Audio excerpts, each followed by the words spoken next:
యేసు శిలువ మీద చచ్చిపోతున్నాడు. చచ్చిపోయే నాటికి యేసు ప్రభు దగ్గరికి వచ్చిన వాళ్ళు ఈ 4 తమ్ముళ్ళు రాలేదు, ఆ తర్వాత పుట్టిన చెల్లెళ్ళు రాలేదు, బంధువర్గం ఎవరు రాలేదు.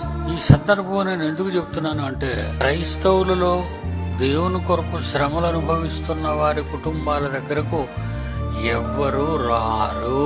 అంటే మీరు బాగున్నారు కనుక ఎవరు రావటం లేదు, ఏదో ఒకసారి వచ్చేసరికి పొంగిపోతావు నువ్వు. సహజంగా భూమి మీద ఇప్పుడు నిజంగా మరణావస్థలో మరణశయ్య మీద ఉన్న ఏ వ్యక్తి అయినా లక్షలు ఖర్చుందని తెలిసి డాక్టర్లు చెప్పినా బంధువర్గంలో ఎవరు అయ్యో పాపం అనేవాళ్ళు కూడా ఉండరు. యేసు మరణంలోనూ లేరు. అంటే లోకంలో ఉన్నవాళ్ళు శరీర సంబంధులు ఎలాంటి వాళ్ళు దేవుడు చెబుతున్నాడు. ఈ శరీరాన్ని ధరించుకున్న వాళ్ళు ఈ లోకంలో ఎదుటి వాళ్ళ కష్టాలు గాని, బాధలు గాని, శ్రమలు గాని, వేదనలు గాని ఏదో ఒక్కసారి చుట్టం చూపుకు జరుగుతుందే తప్ప మిగిలిన కాలానికి వాళ్ళు సరిపోరు, రారు, పట్టించుకోరు. మీకు చెప్పాలని చెప్తున్నాను.